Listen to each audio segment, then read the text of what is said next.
Hey guys, this is Eric Weingartner with Weingartner Racing. Today's video is the update video day. Usually I do them on Saturdays, but I didn't do it yesterday because I was at the track, Tulsa Raceway Park. Now, I didn't take out either one of my vehicles. Actually, this week I took the S10 out and washed it because the weather was actually pretty nice for the majority of the week until yesterday. So if the test and tune had happened any other day, it would have been much better weather than what we had yesterday. But so anyway, I'd washed the truck and got it all shined up. It looks pretty good. But anyway, all I had to do really is put on the slicks and take it out. But the weather, I was like, it's too cold. And I'm kind of glad I didn't. So instead, what happened is one of my good friends, Cecil, he actually has the engine from my 2011 Engine Master Challenge in it. That was that 406 that actually I finished the highest with. Since then, I had done some more work on the heads, changed cam and intake manifold. It changed the whole characteristic of the engine. I'm not so certain that that was a positive move on that end. But he had run this previously in his other vehicle. So he'd had a full-size Chevy C10 pickup, like the 70s model. And he'd run relatively well. I think he got a 10.8 is the best he'd ever gone in that. And really, really good for as heavy as that truck was. But, in a full-size bed too, not even a short bed.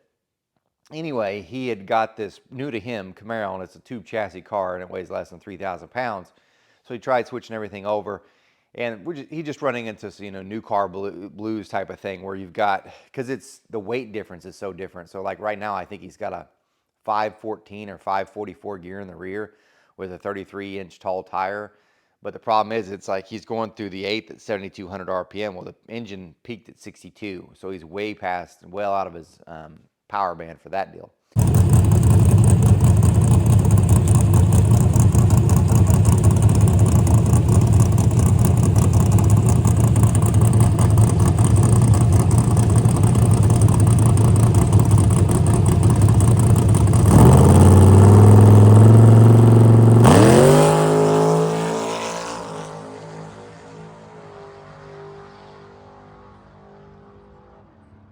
But anyway, it was nice just to get out to go to the track, and it was not a bad time.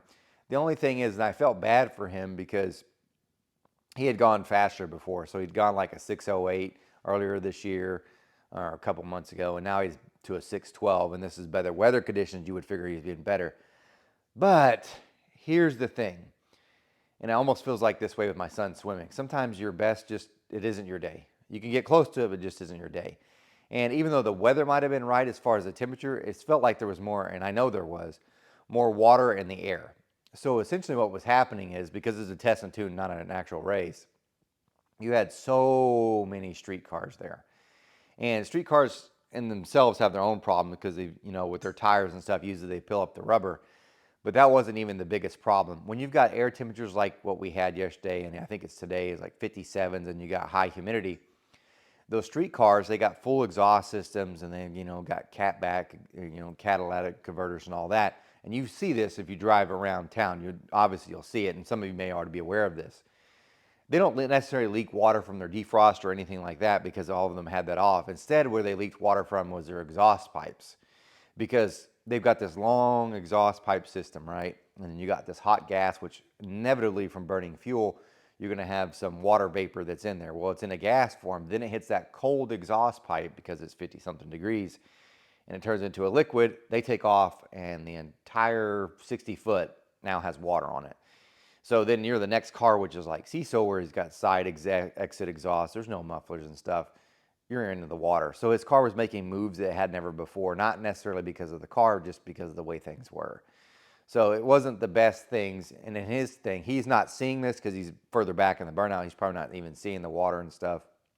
And they're doing their best to dry it up, but it's still there, especially further down track. But anyway, it caused him to make moves. And I felt for him. But anyway, it was still fun because I finally got to go to the track and we experimented with stuff. I played with timing on that, to see if it'd pick up. And it didn't. That's one of those things, like people keep saying, like, you should test it at the track. It'd probably benefit more, which I do plan to do more next year. But in his case, for instance, I had a 36 or 7 degrees timing in it to start off with. And I put a new plug in. He went and made a run and come back, and I checked the time mark, and there wasn't none on it. So I was like, well, I'll just put 2 more degrees in it. Put 2 more degrees in it, and it goes out, and its mile an hour is about a half mile an hour slow. It didn't pick up any ET. but the strap looked perfect. The timing mark was at the bend. You should have gone faster. It did not. Now, there could have been a multiple variety of things that are happening with that. Maybe it was because of the track conditions, because he was making more of a mood, like not straight, but also wiggling this way because of the track. That could have had a part to it. But anyway, point being is sometimes what you think works, and even though it should work, it doesn't work. But it was fun nonetheless. So good always to hang out with him. And he brought his friend Ronnie, and this is important for you guys that watch my channel. Ronnie gave me pretty much everything to do a 5.3. So he brought a cast iron block, the pistons, rods, crank, 2 sets of heads. So I will be doing something with that. I just don't know what I'm going to do yet. So if you got ideas what I should do with the 5.3 LS, which I know you're like, I thought you were small. I'm an every engine guy. Okay, I would tell you. I want to play with that, obviously. I just don't know what I'm going to do. Part of me says, let's just boost it. Let's just boost it. I got twin turbos, and we could do that stuff easy, and you got nothing in it, so what do you care if you blow it up? Good point. So why not? I don't care. It's got stock heads. Maybe we'll do a CNC program for one of those, and then, because I think it's 706 heads are on that, which maybe I'll do a program for that, and like I said, we'll just see if we can't, I don't know, maybe we'll just, like I said, we'll probably just blow it up. I probably will actually get boost line rods, though, and different pistons just for that, though. Anyway, he was nice enough. He donated that, and that's cool, and things like that. But here's some of the other cool stuff. So this week, we've been dealing with, working with trying to get new products and doing different things. And I still have a cylinder head cell, which I'll go on in a little bit. But I wanted to talk about these two first, because this one right here is probably the most frustrating one ever. One of the things, as you guys know, I sell my CNC Brodix Dragon Slayer. So they're my own port design. I have to get special castings from Brodix to even make this even happen. So it's not like you can, sometimes you could send in if you have a set of stock Brodix Dragon Slayers, you could send them in and I could put my program on it. But there are 5 or so different programs. So I could put on one program. I can't put on these ones, which are the big ones, or even the smaller versions of this. But anyway, what I wanted to do was, and the Dragon Slayers have been fairly successful. I know what kind of power they make. I'm not going to be one of those guys, it's the best in the world. You should definitely buy from me. I've got the best. They're just very, very, very good. I ain't going to lie about that. I don't know if they're the best that's out there, but they're pretty good. But anyway, I'm always trying to make things better because of me. It's not an ego thing where I'm trying to crush someone else. I really just want to be like, I want to see what this does. That's mostly it. And I'm curious. So one of the things I had worked on was, if you look at the Dragon Slayers that I have, most of them their minimum cross section is more on Taylor for what 90% of the people do. But I wanted to see, what would happen if I just made the push rod slot bigger, the minimum cross section, but left the rest of the port alone? Would that do anything for power? And that's where these two came from. So if you don't know, the Dragon Slayers themselves will have 2 main versions. We have one that's a standard valve spacing. So it's the same valve spacing that you would have gotten for Brodix, which means the valves aren't moved at all. So I didn't move them at all, and that's what they have. It's probably my most popular one. That's actually the one that Bill and Bob run. They run the standard valve spacing. They don't run my other one, which is the 40-60 valve spacing. So for those that don't understand that, you have, in that head, the valve is moved over, the intake valve is moved 40 thousandths over from the cylinder wall. So it actually gets it further away from the cylinder wall so it breathes more. The exhaust valve is moved over 60 thousandths towards the cylinder wall to make room for a bigger intake valve. Because of the movement, that head moves more air. And honestly, I do kind of wish that Bob and Bill had done that, but for them, because the disadvantage for the 40-60 stuff is not all pistons will work with it, because sometimes, like some pistons do, they're made for both. So they've got this huge intake valve pocket where you can run either standard or 40-60, but not all. So anyway, I think it's going to make more power. The dyno mill is almost ready, so we'll get to see the difference between the standard valve spacing and the 40-60. But also, because the valve's moved over, everything gets, the rocker studs moved over, it has more minimum cross section just because of its nature of the head.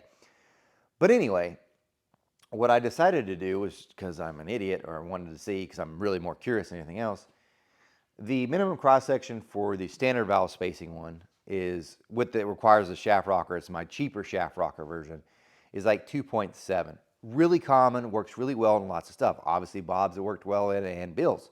So really good one there. But if you're turning more RPMs, you need more minimum cross-section area. So what I had done is this is the new version. I mean, this is the first one. This is 2.9 minimum cross-sectional area. And the intake valve area is almost the same. So it really, the restriction as far as the area, there isn't one. So it's pretty much the same throughout. If in case you're wondering what it does for flow, at least on the standard valve spacing one, not a thing until 900 lift. This is what I mean by it's so frustrating, because it did all the modeling and stuff and get that all right. We went from, in this case, like I said, 2.7 to 2.9, and it's really just in this section right here. It does now require a more expensive shaft rocker setup. So you have to have either a 450 offset if you're running a 180 offset on the lifter, or a 550 offset on the rocker if you're running an on-center lifter. But anyway, on the flow bench, I'm telling you, within 1 CFM of the smaller version until 900 valve lift, and then it gains 5, and at 1 inch it gains 6. That's it. I mean, they're pretty much tracking exactly identical. The only big thing I could tell you from the flow bench standpoint, and this almost makes me nervous, it kind of does, because there's something called stability. So when I flow ahead, because I've got electronics on my stuff, because I want to get the most data as I possibly can, right? When I press F1 for recording the measurements, what it does is it takes 15 measurements. So it records 15 times. Then what it does, it takes those 15 readings and it averages those, and that's what goes up on the sheet that you get. So let me grab one real quick. So like, for instance, this is just a generic sheet, but well, we'll get to it actually.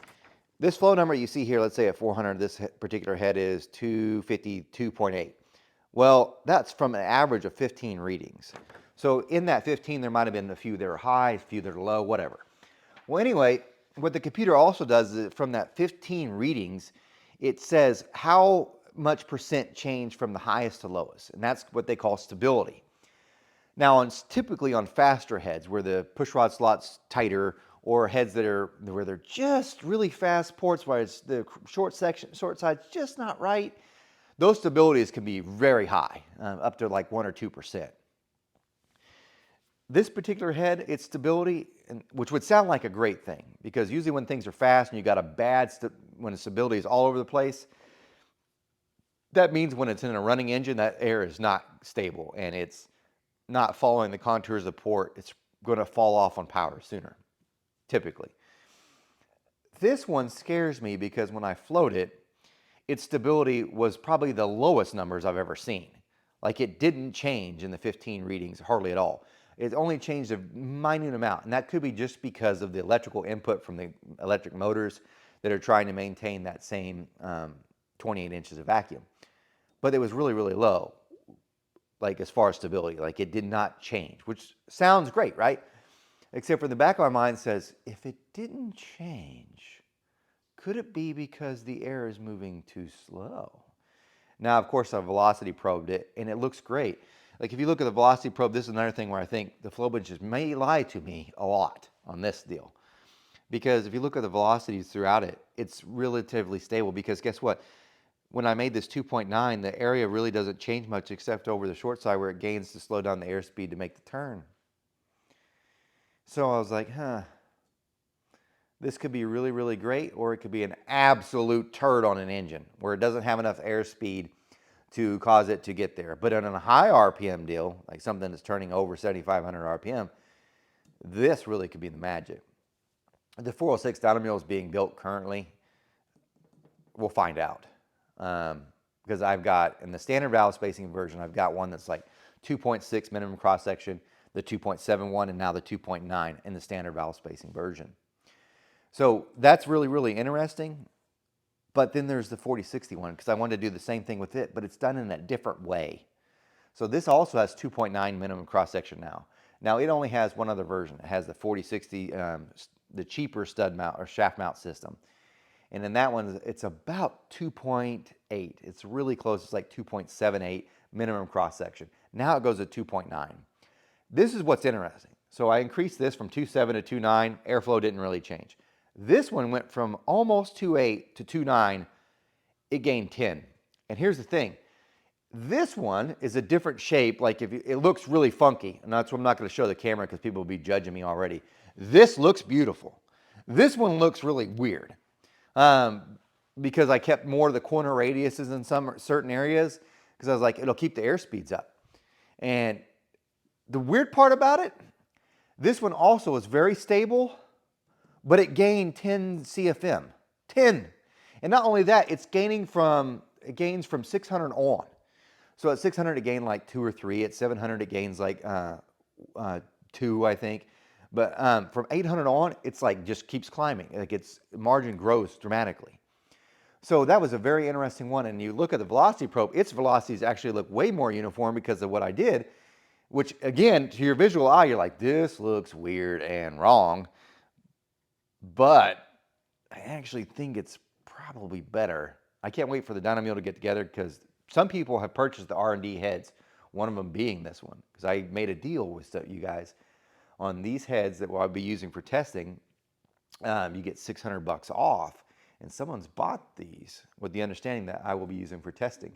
No one's bought this one though, the standard valve spacing with the 2.9. But anyway, that will be on the Dynamo and we'll get to see, because I'm going to test all my different versions of Dragon Slayers.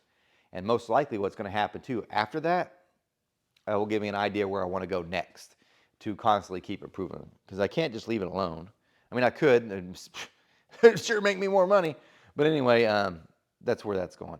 I think I talked too long and probably lost some of you on this. But let's talk about my cylinder head sale that's still going on. This is kind of important. I've got a couple of heads here I want to show you. This one's actually on sale right now too. I only got 2 of these, 2 pairs. And they're unassembled, but I'm selling them assembled. I need to get these out of the way. It's not because I'm trying to make money. They're just physically in my way.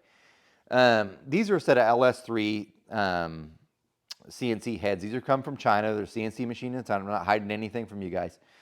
You will get a flow sheet with them. They will be assembled by me or my worker. But these are not bad. They flow like 364. They're full CNC ported, assembled for a hydraulic roller, just because I want to get rid of them. 2250. Fully assembled and good to go. They're not bad. They're not bad. The guy that makes these is a guy named Steven Sun, in case you're wondering, because someone's like, you're just trying to hide stuff. I don't care. I'll tell you. Good luck. But anyway, I got 2 pairs. I just want to get rid of them. The other one, this is probably the bigger one, and I actually sold quite a few this week.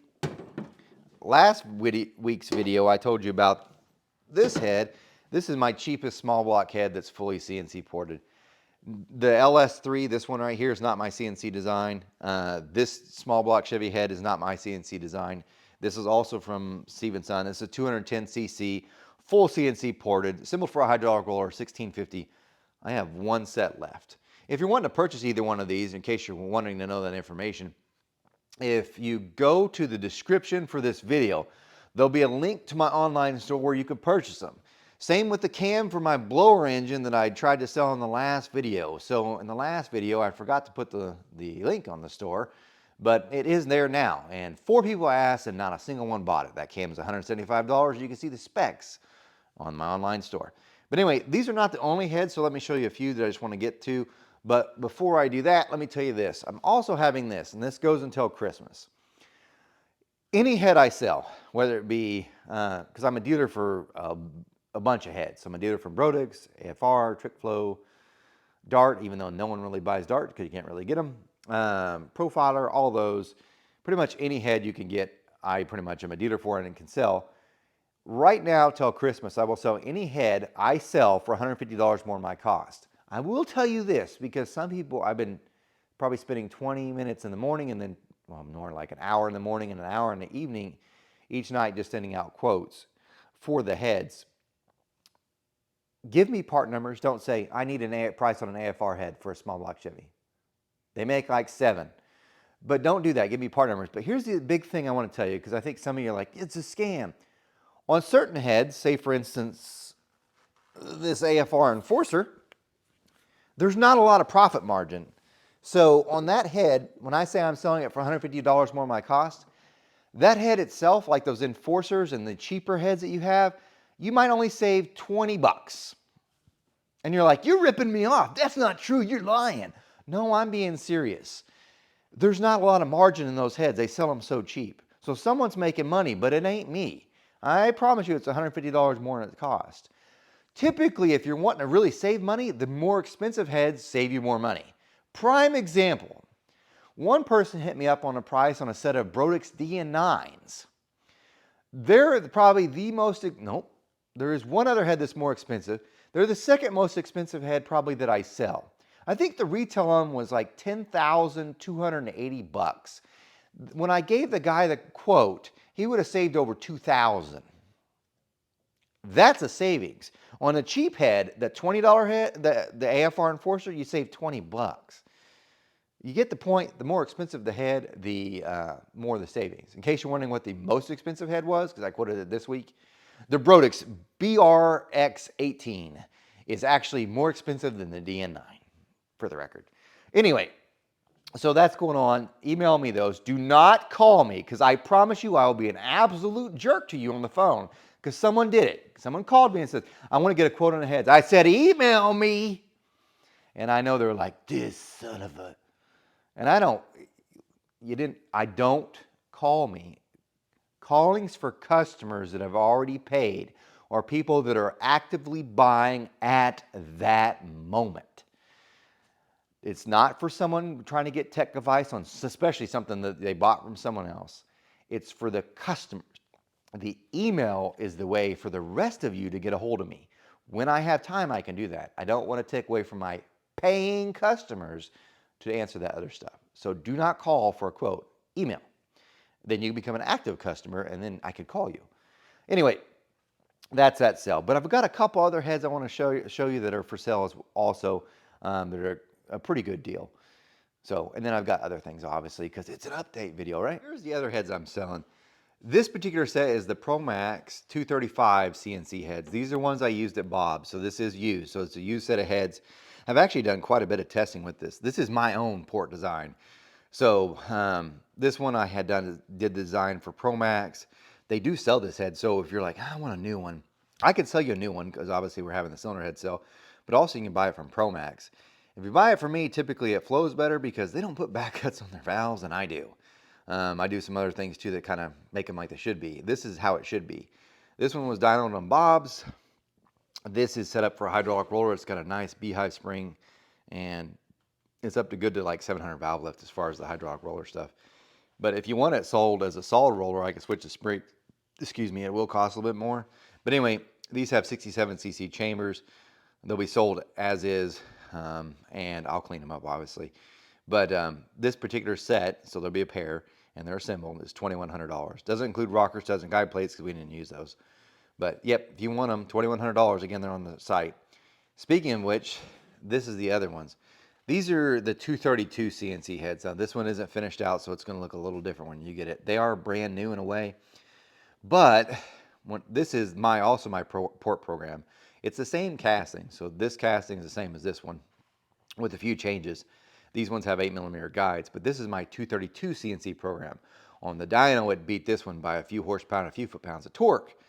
However, this one I'm letting go for also $2,100 assembled for a hydraulic roller. Again, if you want it for solid roller, it's a bit more expensive because of this. When the program was developed and the CNC stuff, these bolt holes, or these are actually the push rods holes, not the bolt holes, they're off. So from the factory, Steven has them in the wrong location. So the program comes in perfect here, hits nothing. On this one, it breaks through on that. So this was one of the solutions to it, which was to put this brass sleeve in through here. Your push rod slides through here, everything's fine. This is all sealed up. This one for sure won't leak or nothing like that. But because of that, I'm selling them cheap. So you get a pair of them assembled. They'll be valve jobbed. I mean, they're good to go. These obviously still have to be milled and valve jobbed, so they're not finished. This is not how it look when you get it. But I wanted you to be aware of that. This particular set, $2,100 as well. Hydraulic roller. If you want a solid roller, it costs more, but I'll do it. And then I've got one more set. This is I'm taking a loss on this one because I promise you I am not making any money on this one. But same head, except for just one of the pair has this. Somehow the sleeve did not go, like the hole that got drilled for it's a little off, as you could tell. It actually seals up because the port's actually here. And it seals off because I've tried it, but I don't like the way that looks, and it's only on one head. I'm telling you, So I'm really, truly, these will be, again, valve job, milled, assembled for a hydraulic roller. These will go for $1,900. That will be a loss on my part, but I just want to get rid of them. They're absolutely as is, so whatever happens after, that's on you. That's why there's a risk with that. That's why you get them for less than what I'm spending. This one's right here because I know they're still up. I'm not worried about that at all. So this one, this just one of the pair, by the way, look like this on this cheaper set. But I'm just trying to get rid of it. Something. But anyway, speaking of other cool heads, these are also done. This is kind of neat. So if you were following I didn't need that right now. If you're following Bob McVeigh and you're watching his stuff, and we did all that diode testing with Bob and with the 427, they had the Jegs heads that I had ported and then had a CNC program made. Ta-da! Which is this. We used it on the dyno. This is not that head. This is a different, same program, different head. But anyway, Bob was like, when I got done, he's like, can you do one for a 3D3? And I said, sure. But I knew this. When I did the first program, I did it for a 4155 board because they were putting it on a 406. He's putting this on a 383. So what I did is I redid the chamber. So I left the intake port design exactly the same. The exhaust port's exactly the same. But what I did was I made a different chamber design that's made to fit a 4030 bore. Now, it's slightly bigger in some areas because that's just the way it's as cast. But for the most part, it's within the 4030 bore. So the chamber itself is smaller to fit it. I also shrunk the intake valve down. So he was running a 208 on the 4155 bore version. This is a 2055. This is interesting. So the port's the same. It just has a 2055 valve and a different chamber that's smaller. Right now, this chamber size is probably pretty big because I need to CC what it is and then mill it to get it back to probably 64. It's always bigger when they come off the machine. But anyway, I want to show you the flow numbers because it's kind of interesting. Because I may end up selling them only this way. Let me just set it down so you can see better. So this right here, this column number 1, this is the new chamber 2055 valve on a 4030 bore. Look at this. It flows 253 CFM at 400 valve lift. Now at 500 it's 273. So there are plenty of heads that probably beat that there. At 600 it's 293, not bad, but it climbs all the way up to 307 at 900 lift. Which is like, really? The exhaust flow is amazing. 186 at 4, 249 at peak. And that's on 4030. Because I was like, I wonder what it does on a bigger bore. This is the 4030 bore. 218 at 300 valve lift is outstanding. Remember, this is a 2055 valve.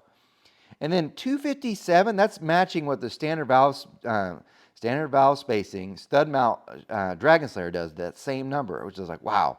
500 number is a little low at 279. 600 number, I wish it was a little bit higher at 295. But then it goes all the way at 312 there. So it's really, really good, especially in the lower lifts. And I know this port, by the way, is 227 cc's, which sounds big. We used it on the 406. Ton of torque, ton of power, made 595 on the 406. I think this thing will probably make 4, and that's with a Urson hydraulic roller cam. And if you please watch the video that Bob did. 4 valve relief, flat top pistons. It's not fancy. The hydraulic roller cams from Urson, it's not even a custom cam. It had like 560 lifts, so outstanding.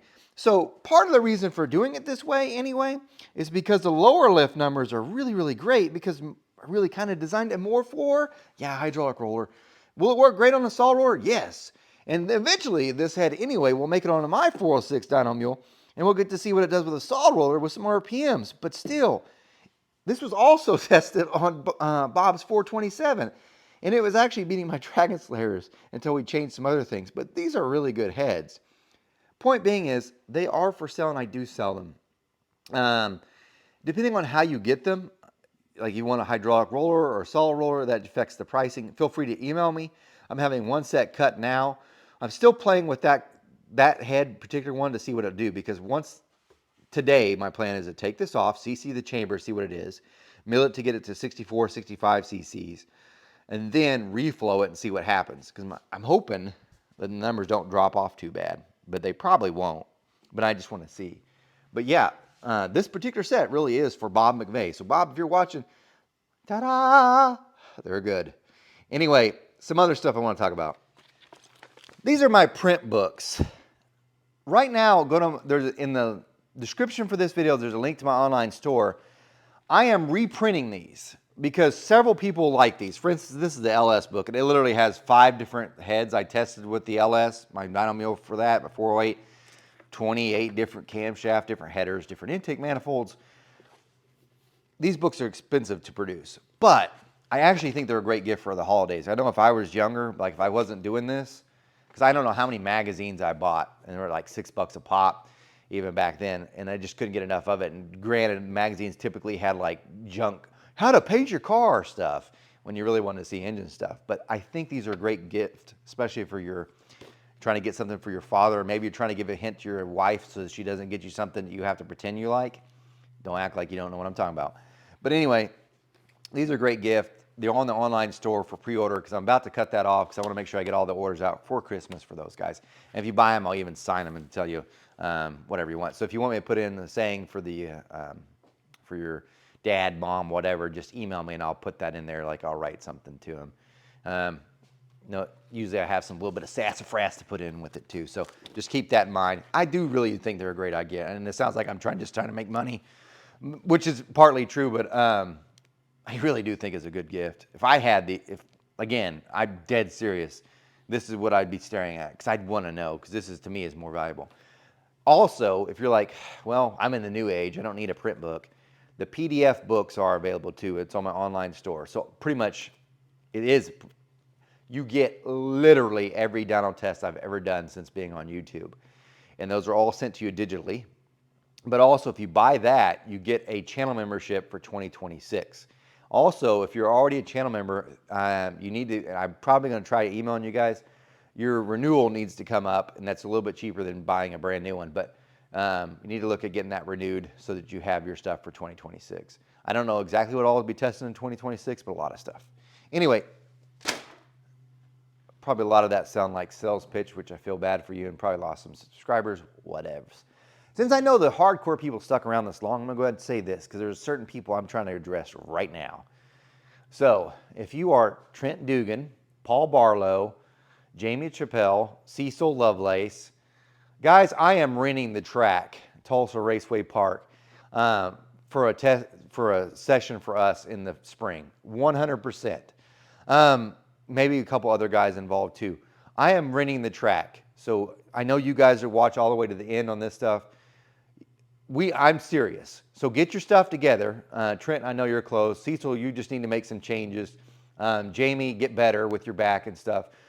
We need to make some runs. I'm going to have hopefully Bishop's Nova will be done, which I'm sure it will be. Because since you made it this far, guys, check this out.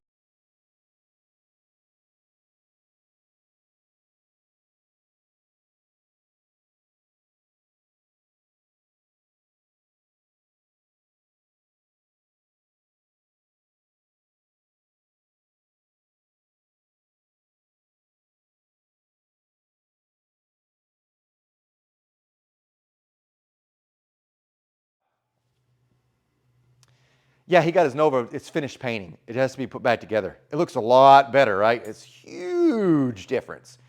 But guys, we're going to do a private session anyway, because he needs to get into the car, and he needs to get because when a test and tune happens, there's like hundreds of cars there.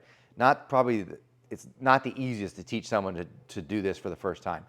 So he's going to get there. We're going to get him used to the car, get the car ready, make sure it makes some runs. I'm going to probably bring the Camaro, maybe the S10 as well. And we're going to make some rips.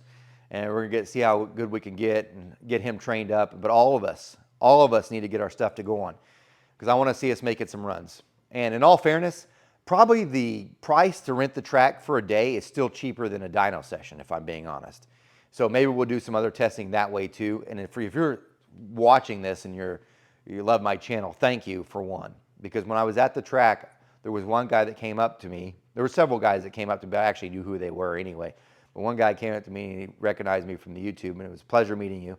But anyway, so it's a great deal. But I want to be at the track. I want to do more track testing, because I keep hearing that too. Well, the dyno doesn't mean track. Well, let's find out. So I still want to do plenty of dyno testing, but I also want to do more track stuff. And that, if you become a channel member, you'll get to see all that stuff too, because that's one thing. All you guys, if I do the rental on the track, you have to be able to give up your times and put them on there. Unless you're like, can you hold them out for a week when you go do a race against someone else. Although I don't think any of you care, because just because you ran that at track doesn't mean you're gonna run that the next day. So anyway, channel members, you get to see all that because we'll be testing. You know, it's enough. It's time to bring the truck's been sitting, hadn't been out the track once this year. The Camaro has not been out in 2 years, and all of us need to be doing better. So that's what the plan is, and we'll see. Maybe we'll get a couple other cars. I don't want to have a huge group out there, although I think with just us we'll be fine anyway. Biggest thing is to get Bishop used to that car. And further thing, last thing, if you're watching this, and I can't remember who you are, and I'm so sorry, and if you've stuck around this long, because it's got to have been years. I was probably in the first year of doing my YouTube channel. There was someone, I was talking about how I was trying to get my helmet painted, which this sucks too. This is probably the first year I was on YouTube. I had a helmet and I sent it off to a guy to have the Venom thing painted on it. And he wouldn't respond, and I only had like 5,000 subscribers back then, but you guys were diehards. You guys bugged the crap out of him, and he ended up sending back the helmet. It's the current one that I have, and it looks fantastic. Bad news bears, though. They changed the helmet requirement now to 2025 instead of what I had then, so then that helmet now I can't run. So one, I need to find someone to either can airbrush it or can do really an airbrush, because that was amazing, but that was way expensive. I mean, it was cheaper then, but I imagine now that'd be insanely expensive. Or a wrap on the helmet, because I need that. But the other thing that happened during that same time, I was talking about my fire suit, and there was somebody, and they watched my YouTube thing, and they said, if you send me your coat, we'll put the Venom thing on it. And I don't have it with me, it's inside. But they actually embroidered my name right here, and then on the back of the fire suit, they put the Venom emblem, and they actually put one right here too, but like a big one on the back. It was fireproof threads too. I was like, this is amazing. For the life of me, and I should have done a better job when I first started. Of course, you learn more as you go along to keep better track of who did what, so I could look them up and be like, oh, okay, this is who they are. And because I did brag on them now, I need to brag on them now. But anyway, if you're that person, please email me, because the reason why I'm asking is because when Bishop gets in that car, I am going to make sure he's at the safest he can possibly be. Because maybe I think I have very good safety equipment, but I want him safer than even me, because the cars, this business doesn't mean jack shit to me if something happens to him. Straight up telling you. So I want him as safe as possible, so we're going to get him, the best safety gear we can get. Anyway, but I do kind of want, it'd be kind of cool to have his name on it. Maybe something with swimming underneath it or whatnot, and kind of give it to him. But we need to get him a new helmet, everything. Gloves, and I actually want him to wear that mask for the fire stuff. I still need fire bottles to put in his car and my cars. But anyway, just things like that. So if you're that person, please reach out to me so I can send you a fire suit or something for that. And speaking of which, since you stuck around this long, I know you're a true fan. Just so you don't know what I'm doing, Bishop right now is in Mississippi, and he's swimming for Henderson State College, and there's their mid-conference. And he's swimming at Delta State University, and they don't post stuff, you got to pay to even see it, and I don't even know where to pay to see it. I wouldn't mind paying to see it if I knew where the link was to see it. But I can't even watch him swim. I wasn't going to drive to Mississippi, sorry, to do that. And it's also a 4-day swim meet. So yesterday he swam the 200, and his best time is like a 1:52.56. He went a 1:53.53. So he's almost at his best. And this is the fastest he's ever been this early in the season. So typically the way it works for swimmers, in case you don't maybe you understand this, in the beginning of the season, at the end of the last season, they're usually fast. They start the season, it's training, and everything's hard, and it's like they're never their fastest times, and that's always in their head, like, I'm not going my fastest. I'm not near my fastest. I should be faster. I'm training more. But it's because they're training more and they're doing more weights. Their bodies takes a while to build up the muscles and stuff, that they're not as fast as what they were when they ended the season. And then as the season progresses, their bodies get used to it, and they start going faster and faster. And at the end of the season, by the time they get their rest and stuff, they're really, really fast. So for him to be this fast this early in the season, good things for when it ends in February. I don't know how he did in his 50 because they didn't put that up either. Today he has 100. I was really hoping he'd do the 500 because I think he'd be fantastic. He's not really a sprinter, but I kind of think he needs to be if he's going to get the other times improve anyway. But since you stuck around, you listen to that. I'm super proud of the kid. He's coming home for Thanksgiving. Thank you, God. It sucks. It truly sucks not having him around. And yes, I understand he needs to go to college, do his own thing. But he's our only kid, and I don't want him to know how hard it is, but man, this sucks. And I'm telling you right now, if he moves to another state for his job or whatever, you better believe I'm leaving this place. I'm done. So it's not that I'm quitting what I'm doing, but I'm out of Oklahoma. I'm going wherever he is to be at least in the same town, not the same block and nothing like, because I can't stand not being close to him. I can't. So yeah. Anyway, what I'm trying to say though is he doesn't know this, so surprise to him. What I'm going to do is, you guys ever watch like Cletus McFarland's or even Beater Bombs or, God, there's so many that do it. Shoot, I can't remember. If you look at any of those, especially Cletus McFarland, every one of the thumbnails got their face like Cletus McFarland, and it's got a car that goes like 80 miles an hour. Here's him. And Beater Bomb. They all do the same thing with their faces, right? And then you got that's only on the thumbnail, right? And I know why they do it. So for instance, Old Man Garage, he just puts his logo. It's because it's like brand recognition. Like even Austin's got, from Austin's Invention, they all do that. I kind of don't want to do that because I'm like, it seems kind of ridiculous. But I get why they do it, because then you're like, oh, they recognize your face. I'm like, oh, I want to watch that. I'm telling you now. So if you're my viewer and you stuck around this long in the video, this is going to seem strange if they didn't understand what I'm doing right now. And it's kind of like, I'm just going to tease my son a little bit. From now until Christmas, every video that I have, I'm going to have my son, which he doesn't even know I'm going to do it because I'm going to steal from pictures that I have of him doing the. So if you see like a thumbnail and it's got him, I know some people are going to think that's me. Cool. No, that's him. You guys will know the true ones throughout the whole thing. So I'm going to do that now until Christmas. If you are one of my viewers and you happen to know my son, don't tell him I'm doing it. Okay? This is like, haha. When you find out, it's even funnier. Because what I'm hoping that will happen, because he does watch YouTube, but he doesn't really watch my stuff, I'm hoping that somehow it randomly recommends him one of my videos that has his face in it, and he's like, what? And then he'll just hit me up, because the other thing about having your kid far away is we are close, but he doesn't text me all that often, which is fine. I get it too. But it'd be great for him to go, Dad, what did you do? And I have a feeling he'll say, Dad, stop. That will be the line. But I am going to have a fun time with this, at least till Christmas. After Christmas, I'll probably tell him, and he'll probably say, Dad, stop, take it down. Or he'll laugh. Merry Christmas. Anyway, look for that. Guys, thanks for sticking around for such a long video. Especially it's me talking. Truckers, keep doing what you're doing. I know this part of the year sucks for you because you got to move everything. You're trying to make it home to your families. I get it. The other thing I'll say too, this is just me being somewhat political.